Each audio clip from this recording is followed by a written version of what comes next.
जय श्री राम। काफी दिनों से एक विवाद भद्रकाशी की नागभूमि में चल रहा है। एक रोड की परियोजना जो है लाई गई है मठोला टू कैलाशकुंड वाया सोर्स। वहां के काफी सारे लोगों ने इस रोड को अपोज किया, वहां पे प्रोटेस्ट भी हुआ, लेकिन उसके बावजूद भी अभी तक रिटर्न में किसी तरह का कोई डॉक्यूमेंट्स जो हमारे पास नहीं आया। ओरली ये सब चीजें चल रही हैं, लेकिन मुझे लगता है हम सबसे बेहतर अगर कोई इस चीज के बारे में बात कर सकता है, फैक्ट्स रख सकता है, वो है हमारे साथ आज डॉक्टर हरीश चंद्र दत्त जी, इकोलॉजिस्ट हैं। और उस एरिया में 20 साल इन्होंने रिसर्च किया है, वहाँ कौन सी स्पीशीज हैं, पर्यावरण में कितना फर्क पड़ेगा। तो हम इनसे जानना चाहेंगे कि आप इस रोड के बारे में क्या कहते हैं और आपकी क्या राय है कि इस रोड से हमें क्या फायदे हो सकते हैं, क्या नुकसान हो सकते हैं। पहले आपका बहुत बहुत धन्यवाद हमारे साथ जुड़ने के लिए। जी हरीश जी, आप बता सकते हैं मुझे कि इस रोड का जो नुकसान है वो भद्रकाशी के लोगों को क्या हो सकता है और वहाँ कौन कौन सी स्पीशीज हैं, क्योंकि आपने वहाँ रिसर्च भी किया है। तो हम आपसे जानना चाहेंगे कि इस रोड का पहले नुकसान क्या वहाँ हो सकता है। देखिए, कहीं पे भी जब कोई कंस्ट्रक्शन होती है, रोड कंस्ट्रक्शन है या किसी इंडस्ट्री की एस्टेब्लिशमेंट की बात आती है, एनवायरमेंटल इम्पैक्ट तो उसके रहते ही रहते हैं। और ख़ासकर उन रीजन्स में जो बहुत फ्रजाइल हैं, वहाँ पे उसके इम्पैक्ट बहुत ज़्यादा नेगेटिव देखने को मिलते हैं। ये हिस्ट्री में रिकॉर्डेड है, रिसर्च में रिकॉर्डेड है, रिसर्च पेपर्स में हर जगह ऐसा पढ़ने को मिलता है। अब बात आती है कि भद्रकाशी में ऐसा रीजन जो एक फॉरेस्ट एरिया है, फॉरेस्ट लैंड है, जिसमें पास्चर भी आता है, जिसमें फॉरेस्ट ट्रीज भी आते हैं। उस रीजन में कोई गवर्नमेंटल एक्टिविटी होगी तो उससे क्या इम्पैक्ट पड़ने वाला है? उससे इम्पैक्ट तो नेगेटिव ही पड़ेगा। जहाँ तक मैं रिसर्च का हवाला दूँ या मैं हिस्ट्री का हवाला दूँ तो इम्पैक्ट नेगेटिव ही रहता है। पॉजिटिव इम्पैक्ट की हम उम्मीद नहीं कर सकते, क्योंकि फ्लो आना जाना लोगों का ज़्यादा हो जाएगा। रोड कंस्ट्रक्शंस की वजह से हैबिटेट डिस्ट्रॉय हो जाएगा, हैबिटेट फ्रैगमेंट हो जाएगा। अब वो रीजन ऐसा है जिस रीजन में कुछ नायाब तरह की जड़ी बूटियाँ मिलती हैं, पेड़ पौधे मिलते हैं और जानवर भी मिलते हैं, जिन्हें हम वाइल्ड लाइफ कहते हैं। अगर हम लोग वहाँ से रोड कंस्ट्रक्शन और डिस्टर्बेंस ज़्यादा रखेंगे और रोड कंस्ट्रक्शन होगी और नेचुरली डिस्टर्बेंस उसके कारण ड्यूरिंग कंस्ट्रक्शन तो डिस्टर्बेंस होगा उसके बाद भी वहाँ पे डिस्टर्बेंस होगा, तो वहाँ का हैबिटेट फ्रेगमेंट हो जाएगा। हैबिटेट फ्रेगमेंटेशन के कारण जानवर वहाँ के जो है वाइल्ड लाइफ है उन्हें इम्पैक्ट पड़ेगा, उनकी पॉपुलेशन कम हो जाएंगे और ऑब्वियस है कि वहाँ पे प्रदूषण भी बढ़ेगा और प्रदूषण के कारण जो नेचुरल एनवायरमेंट है वो भी डिस्ट्रॉय होगा।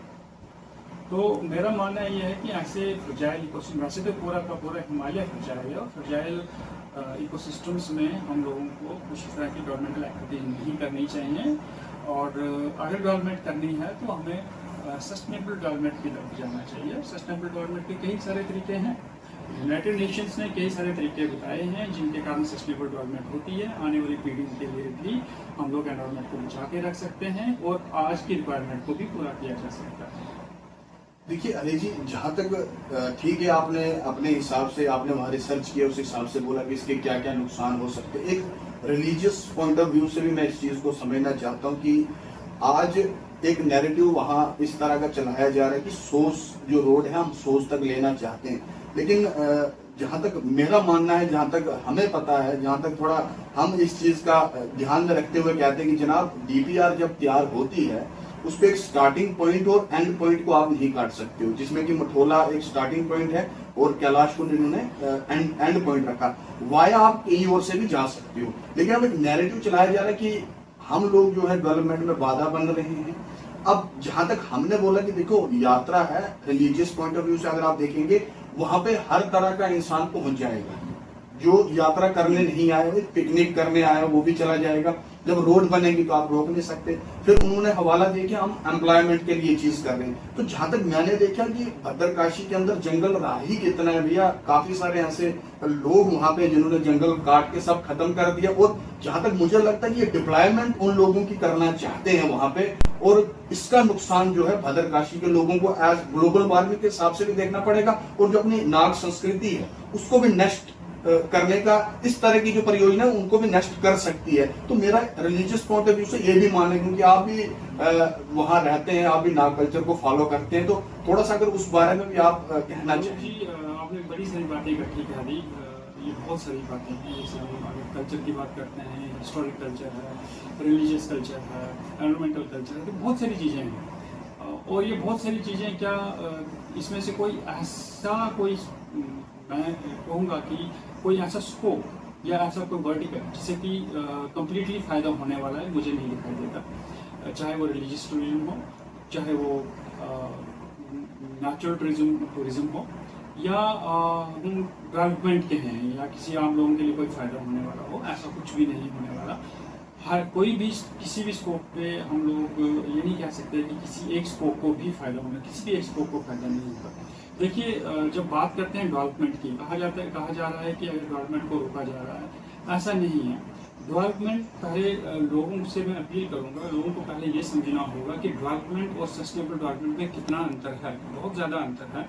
क्योंकि आजकल डेवलपमेंट की तरफ कोई भी सरकार जाना नहीं चाहती, सस्टेनेबल डेवलपमेंट की तरफ जाना चाहती है। क्योंकि सस्टेनेबल डेवलपमेंट का मतलब है आज की रिक्वायरमेंट्स को पूरा किया जाए और आने वाली पीढ़ियों के लिए भी रिसोर्सेज को बचा के रखा जाए, उसे सस्टेनेबल डेवलपमेंट कहते हैं। इसको लोगों को समझना पड़ेगा कि डेवलपमेंट और सस्टेनेबल डेवलपमेंट क्यों कंसेप्ट आया है सस्टेनेबल डेवलपमेंट का। सस्टेनेबल डेवलपमेंट का कंसेप्ट तब आया जब लोगों को जब पूरे दुनिया में जिन्हें हम थिंक टैंक कहते हैं, जो पॉलिसीज बनाते हैं, जब उनको ये समझ आया कि डेवलपमेंट के कारण नुकसान ज़्यादा होंगे और सस्टेनेबल डेवलपमेंट के कारण हम लोग उन नुकसानों को थोड़ा सा कम कर सकते हैं, तो क्यों नहीं हम सस्टेनेबल डेवलपमेंट, जब दुनिया सस्टेनेबल डेवलपमेंट की तरफ जा रही है, पूरा विश्व सस्टेनेबल डेवलपमेंट की तरफ जा रहा है, हम लोग अभी भी डेवलपमेंट पे ही अटके हुए हैं। डेवलपमेंट कुछ अलग बात है और सस्टेनेबल डेवलपमेंट कुछ अलग बात है। दोनों में पहले अंतर समझने की जरूरत है। लोगों को ये समझना चाहिए कि सस्टेनेबल डेवलपमेंट क्या होता है। सस्टेनेबल डेवलपमेंट को समझो और सस्टेनेबल डेवलपमेंट की तरफ जाओ। मैं अपील करता हूँ लोगों से, जो भी आपके व्यूअर्स हैं, मैं उनसे अपील करूंगा कि वो सस्टेनेबल डेवलपमेंट कंसेप्ट को समझें। और सस्टेनेबल डेवलपमेंट को जब वो समझेंगे तब उन्हें लगे कि हम क्या रहे हैं, क्या हम डेवलपमेंट चाहते हैं या सस्टेनेबल डेवलपमेंट चाहते हैं। दो अलग अलग चीज़ें हैं। डेवलपमेंट का मतलब है हम डेवलपमेंट की तरफ नहीं देख रहे, हम आने वाली पीढ़ियों की तरफ नहीं देख रहे, सिर्फ अपना आप ही सोच रहे हैं। अपना आप अब कितना रहा है भाई, अपने आने वाली पीढ़ी अपनी नस्लों के लिए नहीं सोचेंगे क्या? अपनी नस्लों के लिए भी तो सोचना है, नस्लों के लिए भी तो रिसोर्सेज को बचा के रखना है। आज आके भदरवा में अगर हम देखते हैं, फॉरेस्ट इसी रीजन में बचा हुआ है जी। हम देखते हैं कि जो बाकी वाले रीजन से में इंडिकेटर बड़ा सिंपल सा इंडिकेटर है। आप देखते हैं कि पहले भदरवा में हर जगह पे जिन्हें हम कहते हैं कि चश्मे स्प्रिंग्स थे, चश्मे थे, आज वो चश्मे सूखते जा रहे हैं। सिर्फ 2-3 जगह पे अभी भी फ्लो उन चश्मों का वैसा ही है जैसे आज से 40 साल पहले था या 20 साल पहले था। लेकिन बाकी वाले चश्मे क्यों सूख गए? क्योंकि आप देखते हो फॉरेस्ट डिस्ट्रॉय हुआ है तो ही चश्मे सूखे हैं। ये जिस रीजन में चश्मे अभी भी अपना प्रॉपर फ्लो में चल रहे हैं, वहाँ पे फॉरेस्ट है। उस फॉरेस्ट को डिस्ट्रॉय क्यों किया जा रहा है? पहले उस चीज़ को हमको अंतर समझने की ज़रूरत है। इसमें हम समझें कि भाई इनके कारण हमारा एक रिसोर्स तो खत्म ऑलरेडी हो चुका, लिमिटेड बचे, लिमिटेड चश्मे बचे हुए। पिछले 2 साल से टेम्परेचर बढ़ रहा है, फसल नहीं हो रही है, फ्रूट नहीं हो रहा है उस रीजन में। पिछले 2 साल से आप देखिए फ्रूट की क्वांटिटी कम होगी, क्वालिटी इनकी डिटोरेट होगी। वहाँ का एप्पल जो इतना अच्छा था, वो एप्पल में आज आपको इंसेक्ट बीच में मिलता है। What is the reason? Reason क्या है भाई? क्लाइमेट चेंज ये रीजन है। क्लाइमेट चेंज हो क्यों? हम लोकल लेवल पे ही क्लाइमेट को डिस्टर्ब करेंगे। जो वो फॉरेस्ट उस क्लाइमेट को बचाए रखते थे, वहाँ पे एक नॉवल क्लाइमेट रहता था जिसके कारण वहाँ की फसलें होती थी, वहाँ पे फ्रूट होता था, वहाँ पे जनरेशन के लिए सब कुछ अवेलेबल था। वो सब धीरे धीरे खत्म होता जा रहा है। हम लोग डिपेंडेंट हो रहे हैं सिंथेटिक चीज़ों पर, और उन सिंथेटिक चीज़ों के कारण आप देखते हो कि जो डिजीज रेट है वो कितना बढ़ गया। भदरवा में डिजीज रेट नहीं था, डिजीज रेट इतना ज़्यादा बढ़ गया। तो ये सब चीज़ें सोचने वाली हैं। हम लोगों को एक बहुत ब्रॉड एंगल से सोचना पड़ेगा। हम लोग को लिमिटेड होकर नहीं सोचना पड़ेगा। हम लिमिटेड होकर आज के फ़ायदे के लिए हम अपना भविष्य नष्ट करें, इस चीज़ को लोगों ने समझ लिया, भद्रवा के वासियों को भी, भद्रकाशी के वासियों को भी समझना पड़ेगा। पूरी दुनिया समझ चुकी है कि हमको भविष्य बचाना है, हमको आने वाले जनरेशन के लिए भविष्य को बचाना है, लेकिन हम लोग अभी तक समझ नहीं पा रहे हैं। इस चीज़ की मुझे बहुत हैरानी होती है।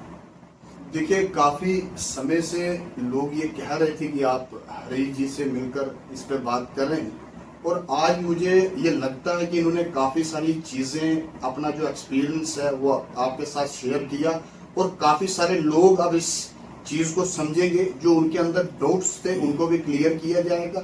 और सबसे बड़ी बात अगर इन्होंने कही, इन्होंने ये कहा कि आप अपने बच्चों के लिए जो है क्या छोड़कर जाओगे, जो आपकी आने वाली पीढ़ी है वो किस भद्रवा को देखना चाहती, किस भद्रकाशी को देखना चाहती है, ये अब भद्रकाशी के लोग ही डिसाइड करेंगे। और इन्होंने कहा कि सभी को मिलकर इस पे बात करनी चाहिए।